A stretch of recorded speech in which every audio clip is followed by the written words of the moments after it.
Sir हम उस शाहरा पर पहुंच गए हैं। अरशद भाई ने गाड़ी रोककर फोन घुमाया। पिछली गाड़ी जो उन तीनों कैदियों को लेकर आ रही थी वो भी रुक गई। शहर की हर वक्त धड़कती रहने वाली शहरग उस वक्त रवां दवां थी।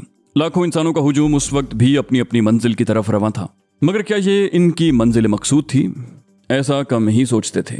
महंगाई में इजाफा, वसाइल के गलत इस्तेमाल और जज्बात से मुंतखब किए हुए हुक्मरानों ने इस शहर के अक्सर लोगों को इस काबिल छोड़ा ही नहीं था कि वो खाने और जिंदा रहने की कोशिश के अलावा भी कुछ और सोच सकें। सुबह का सूरज तुलू हो रहा था, मगर सुबह क्यों कहें, बस एक रोशनी थी जो फैल जाती थी। कुछ देर में आवाज आई, गाड़ी भेज दी गई है, उसके पीछे पीछे आ जाओ। अरशद भाई ने कहा ओके सर और फोन रख दिया। अहकामात ये थे कि आलिया, असलम, कैमरामैन और अरशद भाई सब हेडक्वार्टर पहुंचे और उन तीनों कैदियों को भी वहीं पहुंचा दिया जाए। गाड़ी में एक बेनाम सुकूत था। सभी कुछ न कुछ सोच रहे थे। रास्ते में उन सबको एक और गाड़ी ने अपने पीछे पीछे आने का इशारा किया। वहां से वो सब गाड़ियां राब्ता सड़क से चलते चलते एक गेस्ट हाउस के पास पहुंच गईं। आगे वाली गाड़ी ने वेले पार्किंग स्टाफ से क्या कहा ये अरशद भाई सुन न सके, मगर अब वो मुतमईन थे क्योंकि उन्हें यहाँ काफी लोग शिनासा नजर आ रहे थे। अली, हारिस और वली को 3 बड़े बैगों में भरकर अंदर लाया गया और एक कमरे में रख दिया गया। ये अंदाज के लिहाज से एक ऐसा मीटिंग रूम था जैसा कि गेस्ट हाउस में मेहमानों के लिए छोटे छोटे मीटिंग रूम बनाए जाते हैं, मगर इसकी अंदरूनी साख्त बता रही थी कि इसके अंदर होने वाले धमाके की आवाज भी बाहर नहीं जा सकती। थोड़ी देर में अरशद भाई, आलिया और असलम भी वहां पहुंच गए। कैमरामैन को शायद बाहर ही रोक लिया गया था। उन सबके पीछे 2 गनमैन भी साथ आए थे। एक गनमैन ने झुककर बैग खोले और तीनों को बाहर निकाला। तीनों के हाथ पांव रस्सियों से जकड़े हुए थे। हारिस ने गनमैन को घूरते हुए कहा, बैग धो तो लिया करो, इतनी बदबू है इंसान बगैर दवा के ही बेहोश हो जाए। अली ने हारिस से पूछा, वैसे तुमने मुझे क्यों फंसा दिया? मैंने क्या बिगाड़ा तुम्हारा? वली जख्मी था। बैग में बंद होने की वजह से उसका जख्म भी खुल गया था, मगर उसके बावजूद भी वो खामोश था। अरशद भाई चिल्लाए, इनके मुंह पर टेप लगा दो। अली ने अरशद भाई से कहा, ठहरो ठहरो, कुछ बातें हो जाएं। उनके इशारे पर दोनों गनमैन रुक गए। अरशद भाई सीट पर बैठते हुए बोले, कहो। आलिया और असलम भी बैठ गए। अली ने पूछा, असलम क्या तुम फौज में रहे हो? असलम ने बेसाख्ता कहा, नहीं, कभी नहीं। अली ने फिर पूछा, जासूसी का कोई तजुर्बा? बोला, नहीं, मैं सिर्फ सामान मुहैया करता हूँ, अब तो मुझे अपने साथ जोड़ने की कोशिश न करना। हारिस शोखी से बोला, अल्लाह ना करे हम तुम्हें अपने साथ जोड़ें। अली ने उसे डांटा, हारिस तुम चुप रहो। अली ने टटोलने वाली नजरों से असलम को देखते हुए कहा, कोई तजुर्बा नहीं है तो तुम गवादर में मेरे कमरे से वो स्पाई कैम कैसे ढूंढ के आ गए थे? वो कोई ऐसी चीज तो नहीं है कि आम आदमियों को नजर आ जाए। वो तो होटल की सिक्योरिटी वालों तक को नहीं मिली। असलम जल्दी से बोला, आजकल के बच्चे को स्पाई कैम के बारे में पता है। अली ने कहा, हाँ चलो मान लिया, अव्वल तो वो ऐसा कैमरा है ही नहीं कि आम लोगों को मिल जाए, मगर फिर भी मान लिया। मगर तुमने तो बकौल तुम्हारे उसे नाकारा कर दिया था। क्या ये भी यहाँ का बच्चा कर लेता है? अली के चेहरे पर बला की संजीदगी थी। असलम तिलमिलाया, ये क्या बकवास है? अरशद भाई ये लोग मुझे फंसा रहे हैं। हारिस बोला, अरे फंस तो और भी कोई गया है। अरशद भाई ने गनमैन से कहा, बहुत हो गई बकवास, अब इन लोगों को ले जाओ। गनमैन उल्टा अरशद भाई और असलम के पीछे आकर खड़े हो गए। अरशद भाई बोले, ये क्या मजाक है? मैं तुम्हें हुक्म देता हूँ कि इन तीनों को हथकड़ियाँ लगाकर ले जाओ। हारिस ने फिर लुकमा दिया, सुकून से बैठ जाओ चाचा मियाँ, अब हमारी बारी है। अली ने कहा, चलें मैं आपके दिली इत्मीनान के लिए कहानी बीच से सुनाता हूँ। जब हमने महसूस किया कि कराची से निकलते ही एक गाड़ी हमारे पीछे लग गई है, तो मैंने हारिस से कहा कि वो अगले स्टॉप पर उस गाड़ी को नाकारा कर दे। आलिया बोली, ओह तो आइस बॉक्स एक कोड वर्ड था? अली ने कहा, जी। मगर जब हारिस ने उनकी गाड़ी नाकारा कर दी तो शाहिद गाड़ी आहिस्ता चलाने लगा ताकि वो गाड़ी फिर से पीछे आ जाए, मगर ये कोई ऐसी बात नहीं थी जिस पर उसे पकड़ा जाता। फिर जब अगले चौक पर उस गाड़ी को रोकने की कोशिश की गई तो उसने अपने आप को धमाके से उड़ा लिया। मुझे अफसोस है कि हम उस चौकी के मुहाफिजों को न बचा सके, मगर इस सब पर आपका हारिस पर शक करना बनता है। मैं आपकी जगह होता तो शायद मैं भी हारिस को ही पकड़ता।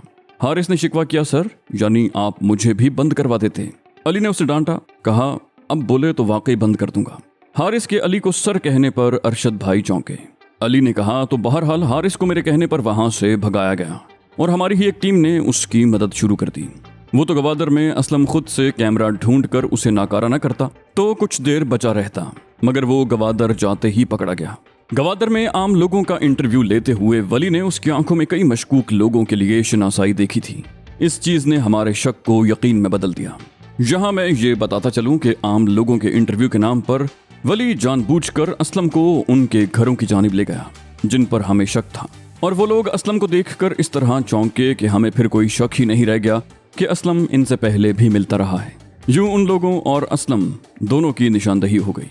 हारिस मुस्कुराया, बोला, इंटरव्यू अच्छे लेते हो, वैसे इस बेशर्मी में न पड़ते तो सहाफ़ी भी बन सकते थे। अरशद भाई ने एहतजाज किया, ये सब ठीक है, मगर इस सब में मेरा क्या कसूर है? ये मेरे जवानों की बंदूकें मेरे ऊपर क्यों तनी हुई हैं? हारिस हंस पड़ा, बोला, कभी कभी बुजुर्गों की हरकतें जवानों से भी ज्यादा खराब होती हैं। अली ने उसे घूर कर देखा, फिर बोला, ये थी असलम की हिमाकत। फिर शाहिद इगवा हो गया, मगर इगवा करने वाले एक हट्टे कट्टे आदमी को ले गए और एक जख्मी इंसान को छोड़ गए जिसको आराम से ढूंढा जा सकता था। ये थी अगली हिमाकत। अरशद भाई बोले, मगर शाहिद है कहाँ? हारिस ने हंसते हुए कहा, उसको वली ने गोलियां भी मारी और थप्पड़ भी। वैसे उसके थप्पड़ गोलियों से ज्यादा खतरनाक हैं। वली के चेहरे पर हल्की सी मुस्कुराहट आई और गायब हो गई। अरशद भाई तेज लहजे में बोले, तो उसने क्या ये बताया है कि मैं गद्दार हूँ? हारिस ने आंख मारते हुए कहा, वली को देखते ही वो बेहोश हो गया था, वो क्या बताएगा? अली ने कहा, तो अरशद भाई बात यह है कि आलिया को कहा गया था कि आप गैर मामूली मालूमात हेडक्वार्टर भेजेंगी। जब उन्होंने वो सारी मालूमात हेड ऑफिस बखूबी पहुंचा दी तो हमें इनकी जानिब से इत्मीनान हो गया। अरशद भाई चीखे, इस सब में मुझ पर इल्जाम कैसे लग गया? हटाओ इन बंदूकों को। वो गुस्से से बोले। अली का लहजा एकदम बदल गया, चुपचाप बैठ जाओ गद्दार। हारिस कुछ कहना चाहता था लेकिन वो अली का लहजा देखकर चुप हो गया। अली ने कहा, तुमने क्या कहा था कि तुम्हें सिक्योरिटी हेड ऑफिस से मिली है और वो पीछे आ रही है, क्या ये सब झूठ नहीं था? अरशद भाई बोला। अरशद भाई ने कहा, हाँ मुझे पता नहीं कि तुम ये सब कैसे जानते हो, मगर मैंने ये सब कुछ सिर्फ तुम्हें काबू में रखने के लिए किया था। तुम बहुत गैर मोहतात हो गए थे। मैं चाहता था कि तुम पर खौफ रहे कि कुछ लोग तुम्हें मॉनिटर कर रहे हैं। अली ने कहा, अच्छा तो ये बताओ कि क्या कोई सैटेलाइट फोन भी तुम्हारे पास था? उससे तुम किसको कॉल करते थे? वैसे तुम्हें मैं ये बताऊं कि उस कॉल का सारा रिकॉर्ड हमारे पास आ चुका है। शाहिद पर हमला, उसका इगवा, ये सब तुम्हारा ड्रामा था। तुम बहुत पहले पकड़े गए थे। उसके बाद तो तुम्हारे जरिए सरदारों की निशानदही करनी थी। अली ने एक झटका दिया और उसकी स्लिप नॉट खुल गई। और वो कैमरामैन, मैंने उसको आलिया के कमरे की निगरानी करते देखकर पकड़ लिया था, वरना वैसे भी वो इतना सब कुछ हो जाने के बाद 2 थप्पड़ों में सब कुछ उगल ही देता। अरशद भाई चीखे, तुम हो कौन आखिर? मेरी हेड ऑफिस से बात करवाओ, वो नमकदान लाओ। अली ने आवाज बदल कर कहा, नमकदान की जरूरत नहीं है अरशद भाई, वो आवाज मेरी ही थी। सबको अचानक वैसी ही आवाज सुनाई दी जैसी नमकदान से वो सुना करते थे। आलिया ने हैरत और बेयकीनी से कहा, मगर तुम तो हमारे साथ ही बैठे हुए थे उसी जगह जब नमकदान में से आवाज आ रही थी। अली ने कहा, जी, इसीलिए आपने नोट किया होगा कि मैंने उस दिन अपने आप से ही बात की थी। वो रिकॉर्डिंग थी और मुझे पता था कि कब और कहां क्या बात करनी है। अरशद भाई और असलम के चेहरे उतर गए। अचानक असलम जोश में बोला, अमित आ गया है, वो आधे पाकिस्तान को हिलाकर रख देगा। देखना तुम लोग बचोगे नहीं। तुम अगर उससे कुछ उगलवाना भी चाहोगे तो उगलवा नहीं सकोगे। वो बहुत शातिर है। उसने हमें भी नहीं बताया कि वो कहाँ है। ये मुल्क जलता रहेगा और तुम उसका सुराग भी नहीं पा सकोगे। तुम्हारा मिशन नाकाम हो चुका है। असलम दीवानावार चीखता रहा। अली ने कहा, प्यारे असलम उर्फ वीरू, हमारा मिशन तो कुछ लोगों को चेक करना था और वो पूरा हो चुका है।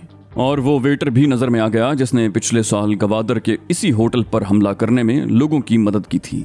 वो अहमक चाय के बहाने मेरी टेबल में माइक लगा रहा था। असलम का मुंह हैरत से खुल गया। वीरू, तुम्हें ये नाम किसने बताया? हारिस झट से बोला, तुम्हारा सेफ हाउस जो यहाँ था उसके सब लोग पकड़े जा चुके हैं। तुम्हारी और फरीद की आवाजें हम उसके कमरे के फोन में सुन चुके हैं।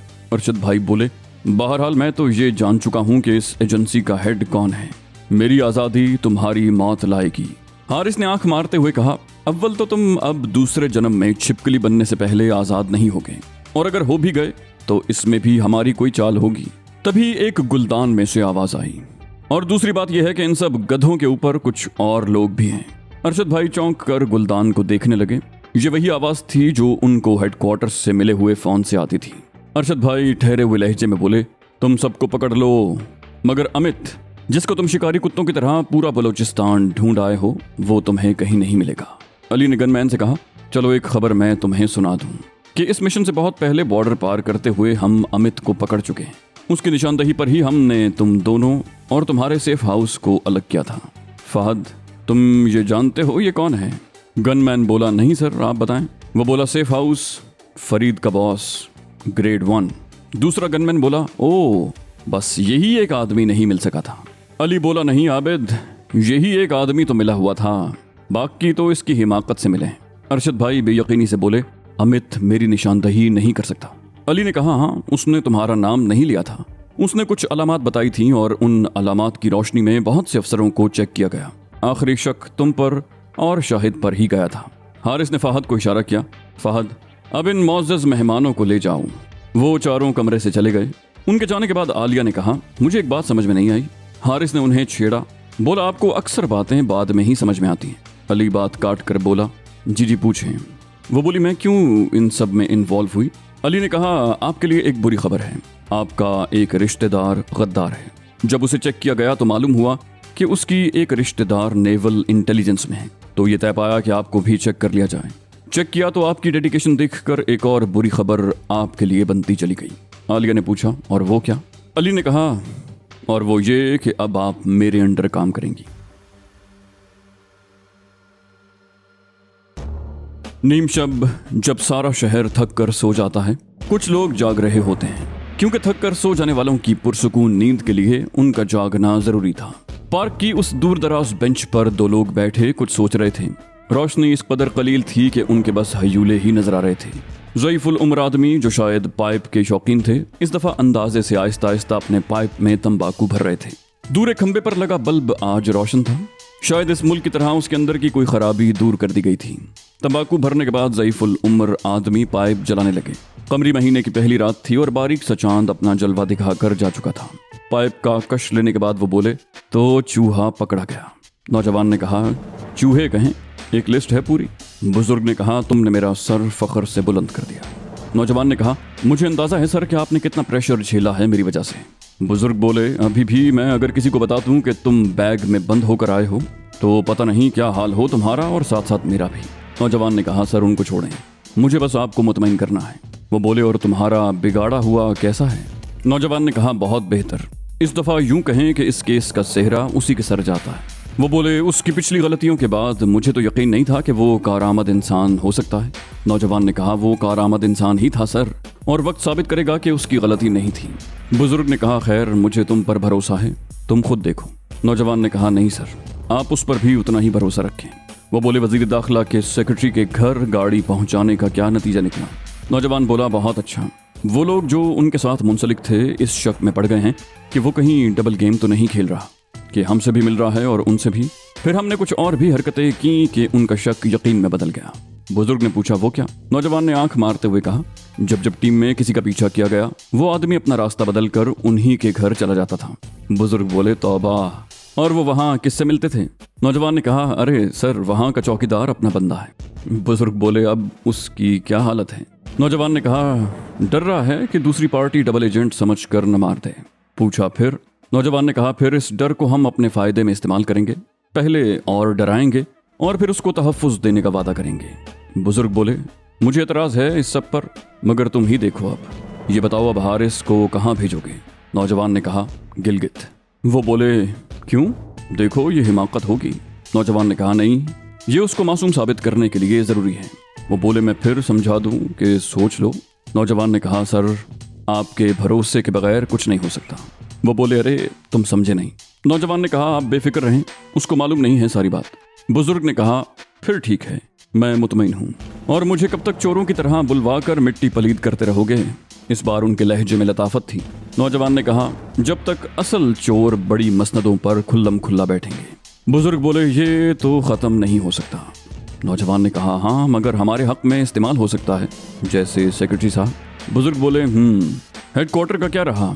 नौजवान ने कहा, बस कुछ ही दिन में तफसील तरतीब देकर आपको बताता हूँ।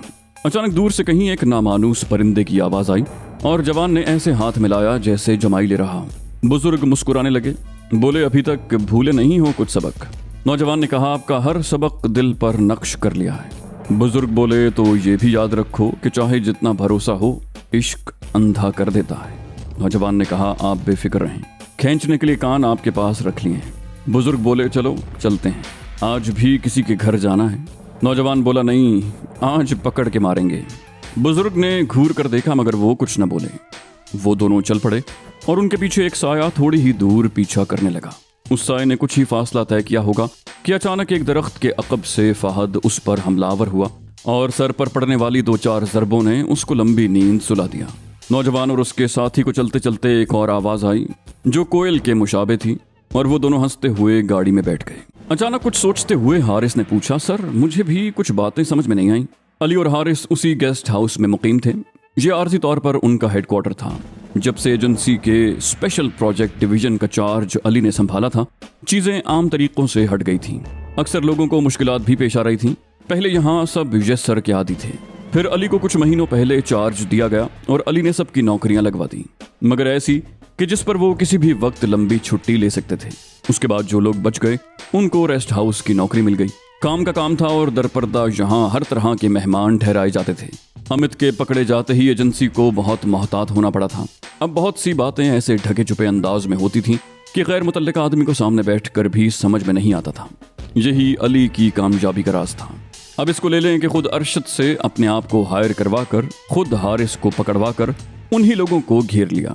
आयशा का पीछा करने वाले लोगों को पकड़कर उनके जरिए सारे गिरोह को पकड़ लिया, मगर कोई और भी था जिसका जिक्र अब तक नहीं आया था। खैर ये हारिस के समझने की बात नहीं थी। हारिस भी सारी ऊट पटांग बातें करने के बावजूद कोई गैर जरूरी बात नहीं करता था। अली हारिस की तरफ मुड़ा, बोला, अब तुम्हें क्या समझ में नहीं आया? हारिस बोला, सर जब ये लोग बेला में पहचान लिए गए थे तो आपने उन लोगों को वहीं क्यों नहीं पकड़ा? खामखा हम इतनी बदबूदार पुरानी गाड़ी में बैठ कर आए, उसमें तो सीधी सड़क में भी झटके लग रहे थे। अली ने कहा, बस मैं चाहता था कि ये केस ऐसे ड्रामाई अंदाज में खत्म हो कि मैं फिर इस पर एक फिल्म बनाऊं। हारिस बोला, सर बता भी दें। अली ने कहा, अहमक, एक तो हम उस मिले हुए सरदार के सामने थे। वहां अगर फौज बुलाते तो उस सरदार को मजीद बातें बनाने का मौका मिल जाता, और अगर वहां कोई शरपसंद गोली चला देता तो एक न खत्म होने वाली नफरत जन्म ले लेती। हम इन सब उलझनों से बचकर उनके साथ निकल आए। दूसरी बात यह है कि बेला से कराची तक का पूरा रास्ता उनके एजेंटों से भरा पड़ा है। यूं हम उस पूरे रास्ते से बाहिफाजत आ गए। उसी के साथ चाय आ गई और एक लिफाफा भी।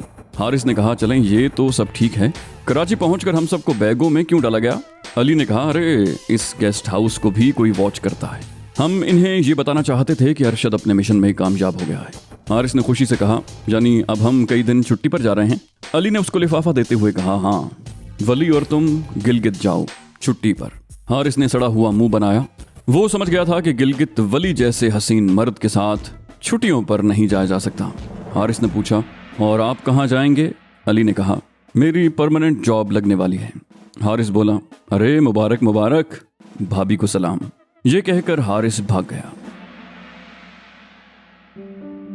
आयशा का मैसेज आया, कब आओगे? अली ने लिखा, अब नहीं आऊंगा। बोली, क्या मतलब? कहा, अब आप आएंगी।